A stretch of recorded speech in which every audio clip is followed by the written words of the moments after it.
안녕하세요. 제 이름은 김미숙입니다. 올해 71살이 되었습니다. 오늘은 여러분께 제가 지금까지 숨겨왔던 이야기를 들려드리려고 합니다. 아주 오래전 일이지만 어제 일처럼 생생합니다. 1970년 2월 경상북도 안동의 작은 마을에서 제 인생이 바뀌기 시작했습니다. 그때 저는 17살이었습니다. 무거운 물동이를 지고 우물에서 돌아오는 길이었습니다. 어깨가 아팠지만 내색할 수 없었습니다. 집 대문을 밀고 들어서자 아버지의 목소리가 들렸습니다. 또 늦었구나. 아버지는 마루에 앉아 막걸리를 드시고 계셨습니다. 김병철 그분의 성함입니다. 마을에서는 분홍으로 통했지만 술이 들어가면 성격이 변하셨습니다. 죄송합니다, 아버지. 우물가에 사람들이 많아서. 저는 고개를 숙이고 변명했습니다. 하지만 아버지는 믿지 않으셨습니다. 부엌에서 저녁 준비를 하시던 어머니 이순덕은 제게 안타까운 눈빛을 보내셨지만 남편 앞에서는 아무 말씀도 하실 수 없었습니다. 그때 마당에서 오빠 김태수의 목소리가 들렸습니다. 계집년이 또 꾸물거렸구나.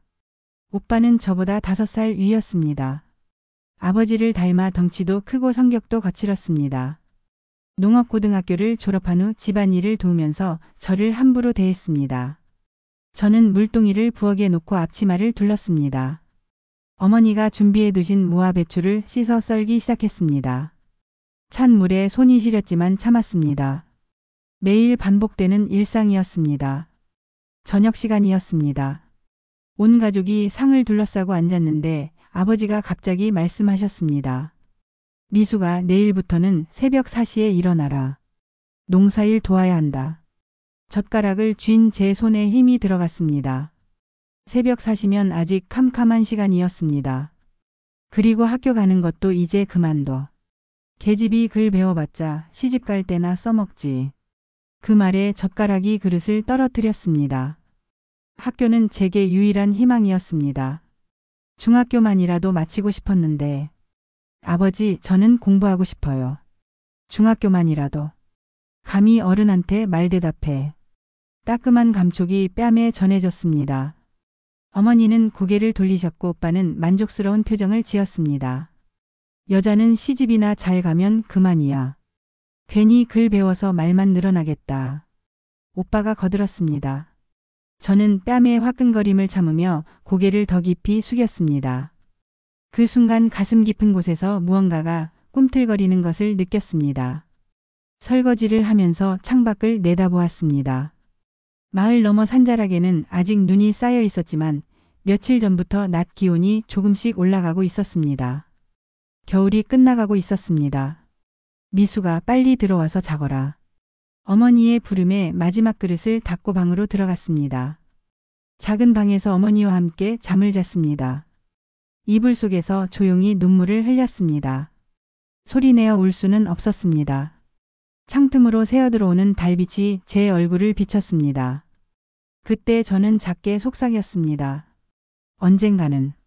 언젠가는 나도. 그 말을 끝내지 못한 채 잠이 들었습니다. 꿈속에서는 교복을 입고 학교 운동장을 뛰어다니고 있었습니다. 다음 날 새벽 4시 저는 어김없이 일어나 하루를 시작했습니다. 하지만 제 마음속에는 어제와 다른 무언가가 자리 잡고 있었습니다. 그것이 무엇인지 아직은 몰랐지만 분명 변화의 시작이었습니다. 1970년 4월 안동에도 드디어 봄이 찾아왔습니다. 산자락에 눈이 녹고 개나리가 노랗게 피어나던 그 무렵 제 삶에도 작은 변화가 생겼습니다. 아버지의 명령으로 학교를 그만둔 지 2달이 지났습니다. 하지만 저는 포기하지 않았습니다. 어느 날 저녁 물을 기르러 간다는 핑계로 집을 나섰습니다. 어머니, 저 잠깐 나갔다 올게요. 어디 가는데? 어머니는 제 표정에서 뭔가 다른 기운을 느끼셨던 것 같습니다. 물 기러 오려고요. 반은 거짓말이었습니다. 제 진짜 목적은 마을 어귀의 작은 서당이었습니다. 박 훈장님이 저녁에 동네 아이들에게 한글을 가르쳐 주신다는 소문을 들었거든요. 서당 마당에 도착했을 때 몇 명의 아이들이 모여 앉아 있었습니다. 대부분 저보다 어린 남자아이들이었습니다. 저는 담장 너머로 조심스럽게 상황을 살폈습니다. 한글을 배우는 것은 우리말을 제대로 아는 것입니다. 누구든 배울 권리가 있지요. 박 훈장님의 온화한 목소리가 들렸습니다. 일제강점기 때 항일운동을 하셨다는 소문이 있는 분이었습니다. 제가 망설이고 있을 때 누군가 뒤에서 말을 걸었습니다. 들어가서 배우고 싶은 거 아냐? 돌아보니 또래의 청년이 서 있었습니다. 키가 크고 단정한 모습에 저는 순간 얼굴이 빨개졌습니다. 난 박정호야. 너도 공부하고 싶어 하는구나. 정호는 환하게 웃었습니다. 이웃 마을에서 온 20살 청년으로 고등학교를 졸업한 후 야학에서 아이들을 가르치는 일을 돕고 있다고 했습니다. 여자도 공부할 수 있나요? 제 조심스러운 질문에 정호는 고개를 끄덕였습니다. 당연하지. 박 훈장님은 그런 분이 아니야. 들어가 봐. 그렇게 제 비밀 공부가 시작되었습니다. 매일 저녁 농사일을 마치고 나면 물 기르러 간다는 핑계로 서당에 들렀습니다. 한글을 배우고 간단한 셈을 익혔습니다. 무엇보다 정호와의 대화가 제게는 새로운 세상을 열어주었습니다. 미수가 너는 머리가 좋아. 계속 공부하면 검정고시도 볼 수 있을 거야. 검정고시요? 응, 학교에 안 다녀도 시험을 봐서 중학교, 고등학교 졸업장을 받을 수 있어. 제 눈이 반짝였습니다.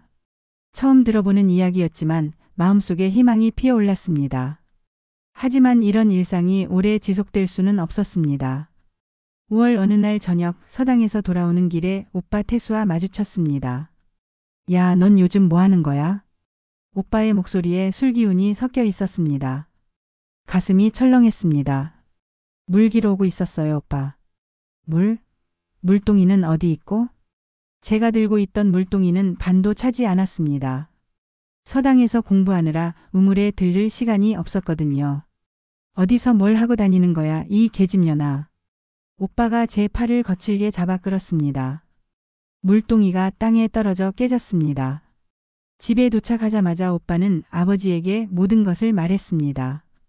제가 서당에 다니며 공부를 하고 있다는 것을, 그리고 정호라는 청년과 어울리고 있다는 것을 말입니다. 뭐라고? 아버지의 얼굴이 불그락푸르락 변했습니다. 계집년이 남자와 어울려 다닌다고? 아버지, 그게 아니에요. 저는 그냥 공부를. 닥쳐. 아버지의 손이 제 뺨을 강하게 때렸습니다. 코에서 피가 흘렀습니다. 당장 그놈을 데려와. 아버지, 정호 씨는 잘못이 없어요. 저 혼자 공부하고 싶어서. 또 말 대답해. 이번엔 오빠가 나섰습니다. 저를 마루 바닥에 넘어뜨린 후 발로 차기 시작했습니다. 그날 밤 오빠는 몇 명의 마을 청년들과 함께 정호의 집으로 갔습니다. 정호와의 관계를 끊으라고 협박했습니다. 정호의 아버지는 아들의 장래를 걱정해 즉시 다른 지역으로 보내버렸습니다. 사흘 후 정호가 부산으로 떠났다는 소식을 들었습니다. 아무 말도 할 수 없었습니다. 가슴 한쪽이 텅 빈 것 같았습니다. 그날부터 제 감시가 더욱 심해졌습니다. 집 밖으로 나가는 것도 제한되었고 농사일 외에는 집 안에만 있어야 했습니다. 어느 무더운 날 우물가에서 혼자 울고 있을 때 박 훈장님이 지나가시다 저를 발견하셨습니다. 미수가 왜 요즘 공부하러 안 오느냐?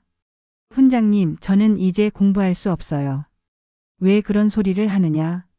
저는 눈물을 흘리며 지난 일을 간단히 말씀드렸습니다. 박 훈장님은 한참 동안 말이 없으시다가 조용히 말씀하셨습니다. 미수가, 세상에는 두 종류의 사람이 있단다. 현실에 굴복하는 사람과 현실을 바꾸려는 사람이지. 내가 어떤 사람이 되고 싶은지는 내가 정하는 것이야. 그 말씀이 제 마음에 깊이 새겨졌습니다.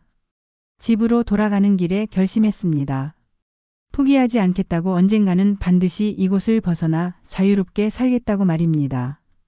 하지만 그 결심을 실행에 옮기기까지는 더 많은 용기가 필요했습니다. 1970년 8월 무더운 여름이 절정에 달했을 때 제 삶에 예상치 못한 변화가 찾아왔습니다.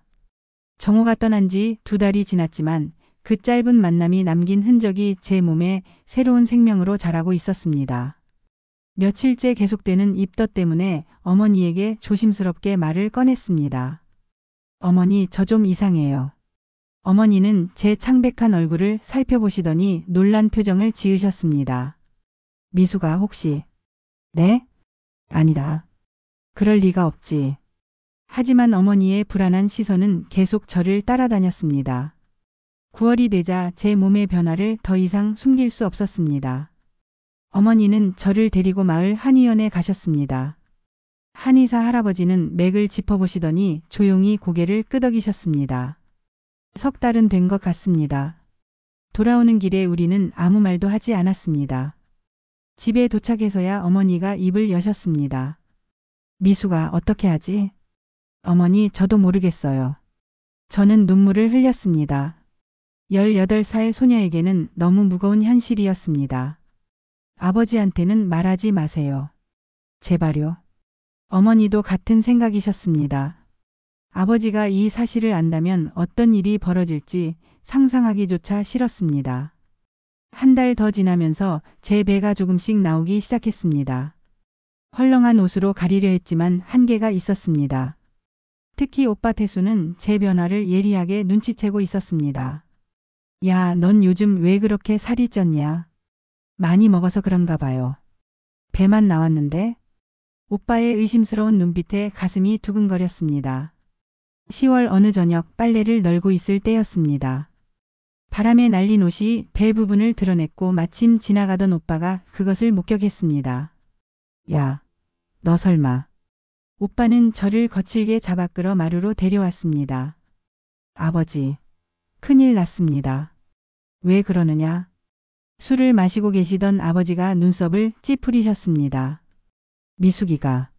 미숙이가 애를 뵌 것 같습니다. 순간 집안이 조용해졌습니다. 아버지의 얼굴이 점점 붉어지더니 술잔을 바닥에 내동댕이 치셨습니다. 뭐라고? 아버지, 그게 아니에요. 저는. 닥쳐. 이 더러운 년아. 아버지가 일어서시더니 제 머리채를 잡아 흔드셨습니다. 누구 새끼냐? 그 박정호 새끼냐? 아버지, 저희는 아무것도. 아무것도? 그럼 이 배는 뭐냐? 아버지의 주먹이 제 얼굴을 때렸습니다. 코에서 피가 흘렀습니다. 여보, 그만해요. 아이가 다쳐요. 어머니가 말리셨지만 아버지는 더욱 화를 내셨습니다. 아이? 이런 더러운 년한테 무슨 아이야. 아버지, 죄송합니다. 정말 죄송해요. 저는 바닥에 엎드려 빌었습니다. 하지만 아버지의 분노는 가라앉지 않았습니다. 당장 그놈을 찾아와. 아버지, 정호 씨는 부산에 가셨어요. 연락도 안 돼요. 그럼 어떻게 하라고? 아버지는 집안을 돌아다니며 물건들을 집어던지셨습니다. 이놈의 집안 망신을 시키려고. 오빠도 거들었습니다. 아버지, 이런 년은 집에서 내쫓아야 합니다. 내쫓으면 동네에서 뭐라고 하겠냐. 아버지는 한참을 고민하시더니 무서운 결론을 내리셨습니다. 낳기 전에 없애야 한다. 아버지, 그건 안 돼요. 어머니가 처음으로 큰 소리를 내셨습니다. 그럼 어떻게 하자는 거야? 모르는 척하고 조용히 낳게 하세요. 그 순간 이상한 감정이 들었습니다. 이 아이만큼은 지켜야겠다는 생각이었습니다. 아버지, 제가 알아서 할게요. 이 아이만큼은. 또 말대답해. 아버지의 발길질에 저는 바닥에 쓰러졌습니다. 배를 감싸며 웅크렸습니다. 그날 밤부터 저는 사실상 감금 상태가 되었습니다. 집 밖으로 나가는 것이 금지되었고 마을 사람들과의 접촉도 차단되었습니다. 겨울이 깊어갈수록 제 배는 더욱 불러왔습니다. 아버지는 저를 볼 때마다 혀를 차셨고 오빠는 노골적으로 혐오감을 드러냈습니다. 차라리 죽어버렸으면 좋겠다. 오빠의 말을 들은 저는 그날 밤 혼자 울었습니다. 하지만 배 속에서 꿈틀거리는 작은 생명을 느끼며 다짐했습니다. 너만큼은 내가 지켜줄게. 꼭 지켜줄게. 12월 어느 추운 밤 저는 홀로 앉아 창밖을 바라보았습니다. 눈이 내리고 있었습니다. 하얗고 순수한 눈이 세상을 덮어가고 있었습니다. 그때 저는 결심했습니다. 이 아이를 낳으면 이곳을 떠나겠다고. 아버지와 오빠가 있는 한저와 아이는 평생 고통받을 것이라는 것을 알았기 때문입니다. 어떻게든 살아남아야 해. 우리 둘 다. 저는 배를 쓰다듬으며 속삭였습니다. 어떤 방법을 써서라도 이 지옥 같은 집에서 벗어나겠다는 의지가 생겼습니다. 눈은 계속 내렸습니다. 하지만 제 마음속에는 봄을 기다리는 희망이 자라고 있었습니다. 1971년 2월 진통이 시작되었습니다. 저는 이불을 꽉 물고 소리를 참았습니다. 어머니가 옆에서 제 손을 잡아주셨습니다.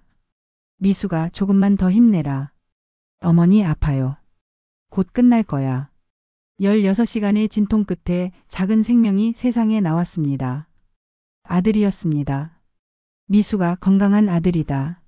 어머니가 아기를 닦아 제게 안겨주셨습니다. 저는 아기를 품에 안고 눈물을 흘렸습니다. 준호야, 우리 준호. 아들의 이름을 정했습니다. 준수하고 호탕하게 자라라는 의미였습니다. 하지만 현실의 벽은 여전했습니다. 아버지는 손자가 태어났다는 소식을 들고도 얼굴 한번 보러 오지 않으셨습니다. 그런 잡종 보기 싫다. 오빠의 말은 더욱 독했습니다. 빨리 어디 갖다 버려. 저는 아들을 더욱 꽉 안았습니다. 절대 포기할 수 없었습니다. 한 달이 지나자 구체적인 계획을 세우기 시작했습니다.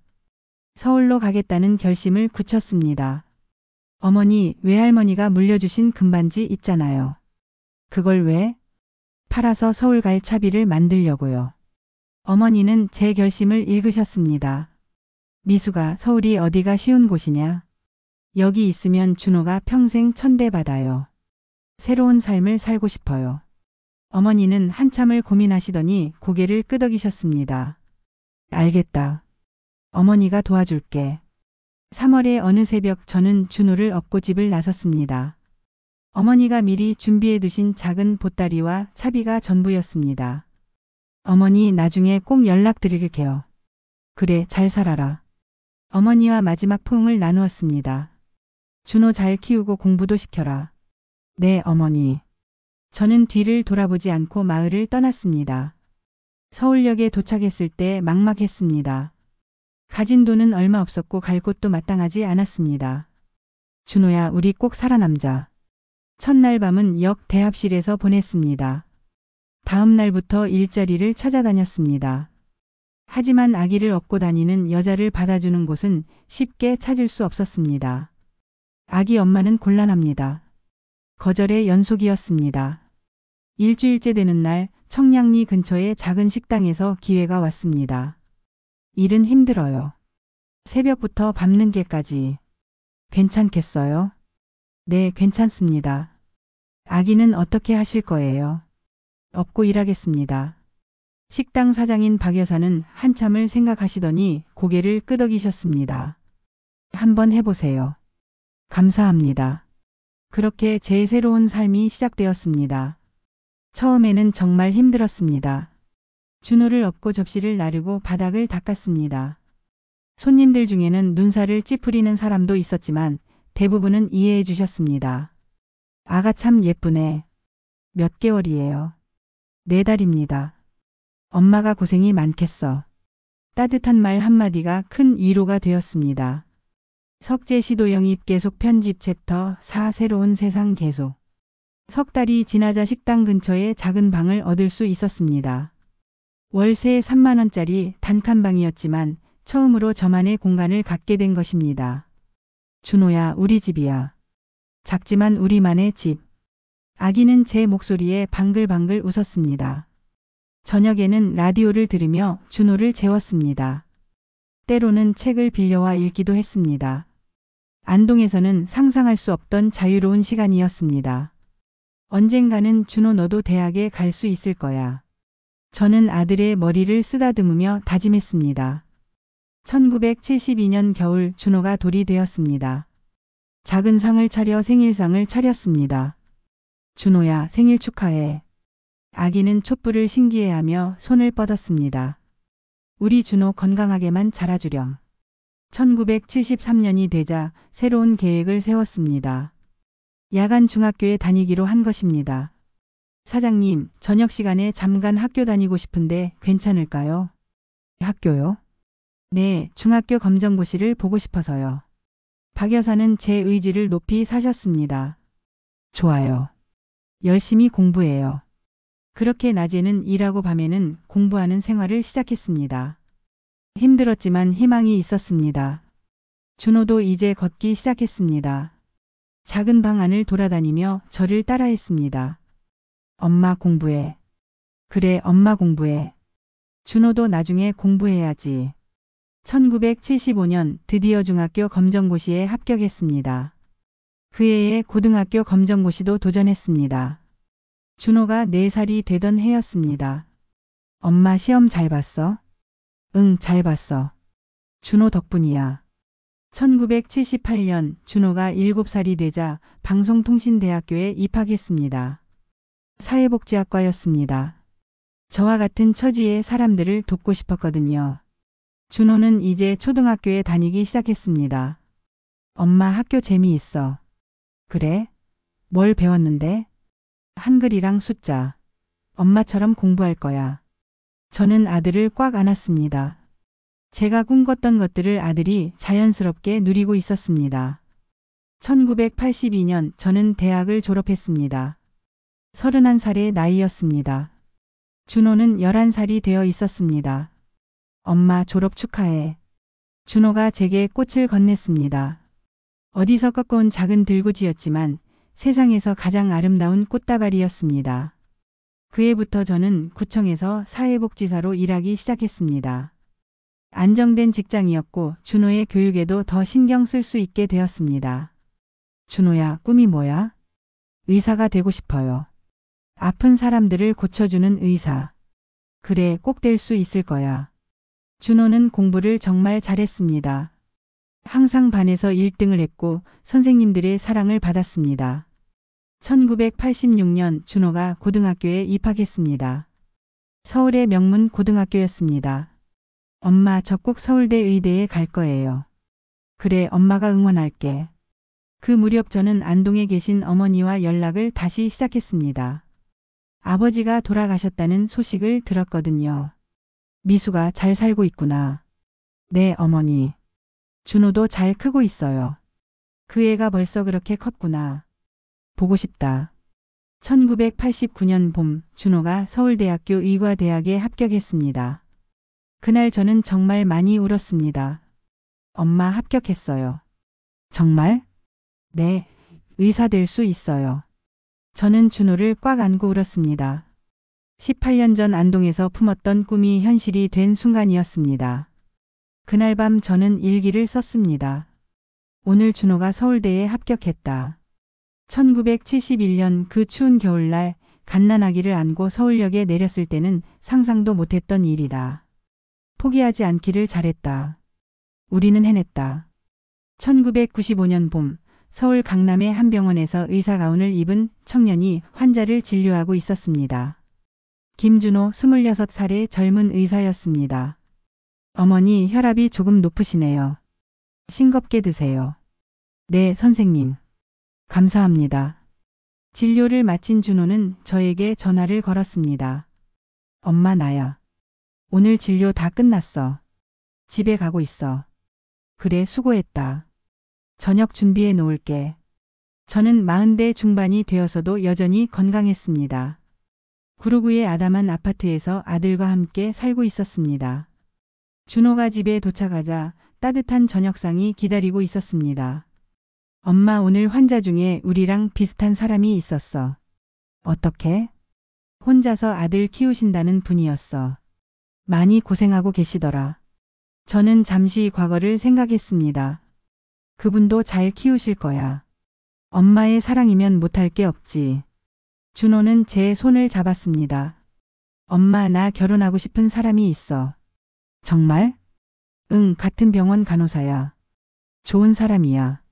제 얼굴에 환한 미소가 번졌습니다. 그래, 좋은 사람이면 됐다. 언제 데려와서 보여줄래? 정말? 응, 같은 병원 간호사야. 좋은 사람이야. 제 얼굴에 환한 미소가 번졌습니다. 그래, 좋은 사람이면 됐다. 언제 데려와서 보여줄래? 다음 주에 데려올게. 다음 주 준호가 연인 수진을 데려왔습니다. 25살의 단정한 여성이었습니다. 어머니 안녕하세요. 이수진입니다. 어머 얼마나 예쁘니. 준호가 좋은 사람 만났구나. 어머니께서 준호를 정말 잘 키우셨어요. 수진의 말에 뿌듯했습니다. 1996년 가을 준호와 수진의 결혼식이 있었습니다. 소박하지만 따뜻한 시기였습니다. 엄마 지금까지 정말 고생 많았어. 무슨 소리니? 너를 키우는 게 무슨 고생이야. 앞으로는 내가 엄마를 모실 거야. 그래 고맙다. 결혼식장에서 저는 눈물을 흘렸습니다. 기쁨의 눈물이었습니다. 1998년 첫 손자 민수가 태어났습니다. 할머니 안아보세요. 수진이 건네준 아기를 조심스럽게 안았습니다. 어머 준호 어렸을 때와 똑같네. 그죠? 저도 그렇게 생각했어요. 손자를 보며 감격했습니다. 이런 날이 올 줄 꿈에도 몰랐습니다. 2000년대가 되자 저는 본격적으로 제 이야기를 정리하기 시작했습니다. 언젠가는 후세에 남겨야 할 이야기라고 생각했습니다. 2005년 어느 날 뜻밖의 소식이 전해졌습니다. 안동에 계신 어머니에게서 편지가 온 것입니다. 미수가 엄마다. 내가 잘 살고 있다는 소식을 들었다. 너무 보고 싶구나. 저는 오랜 고민 끝에 안동으로 내려가기로 했습니다. 할머니 뵈러 고향에 다녀올게. 그래 엄마. 잘 다녀와. 30년 만에 찾은 안동은 많이 변해 있었습니다. 옛집은 헐리고 새 건물이 들어서 있었습니다. 어머니는 80이 넘은 나이에도 정정하셨습니다. 미수가 정말 미숙이구나. 어머니. 모녀는 오랜만에 만나 울었습니다. 준호는 어떻게 컸니? 의사 됐어요, 어머니. 정말? 우리 외손자가? 어머니의 얼굴에 자부심이 넘쳤습니다. 너 잘했다, 미수가. 그때 용기 낸 게 잘한 일이야. 며칠 후 서울로 돌아왔습니다. 어머니와 화해할 수 있어서 마음이 편했습니다. 2010년 저는 60살의 나이에 자서전을 쓰기 시작했습니다. 봄날은 온다라는 제목으로 제 삶을 정리했습니다. 할머니 이거 뭐예요? 손자 민수가 원고를 보며 물었습니다. 할머니 살아온 이야기야. 재미있겠다. 나중에 크면 읽어보렴. 2020년 제 자서전이 출간되었습니다. 많은 사람들이 감동받았습니다. 특히 비슷한 처지의 여성들에게 희망을 주었습니다. 어느 독자가 보낸 편지였습니다. 선생님의 이야기를 읽고 용기를 얻었습니다. 저도 포기하지 않겠습니다. 그런 편지를 받을 때마다 뿌듯했습니다. 2024년 저는 71살이 되었습니다. 준호는 이제 대학병원 교수가 되었고 손자 민수도 의대를 졸업했습니다. 할머니, 제가 할머니 같은 의사가 될 수 있을까요? 그럼 너는 할머니보다 더 좋은 의사가 될 거야. 어느 봄날 한강변을 산책하고 있었습니다. 벚꽃이 흐드러지게 피어 있었습니다. 참 아름답다. 50년 전 안동을 떠날 때는 이런 날이 올 줄 몰랐습니다. 절망의 끝에서 시작된 여행이 이렇게 아름다운 봄날로 이어질 줄 몰랐습니다. 집에 돌아가니 준호가 기다리고 있었습니다.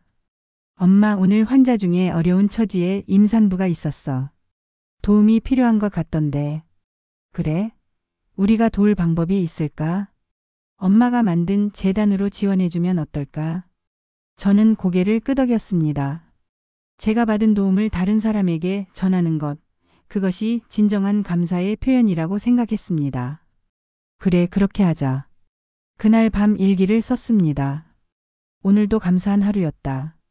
어려운 시절을 견디고 살아남은 것이, 준호를 잘 키운 것이, 이렇게 많은 사람들과 기쁨을 나눌 수 있게 된 것이 모두 감사하다. 봄날은 정말로 왔다. 그리고 계속 올 것이다. 창밖으로는 봄비가 내리고 있었습니다. 새싹을 키우는 단비였습니다. 저는 환하게 웃으며 창문을 열었습니다.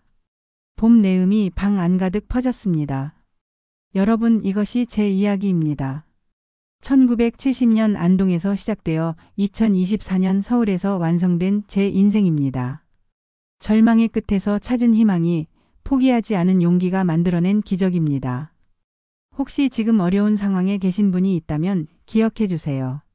아무리 긴 겨울이라도 반드시 봄은 옵니다. 포기하지 마세요. 여러분의 봄날도 반드시 올 것입니다. 감사합니다.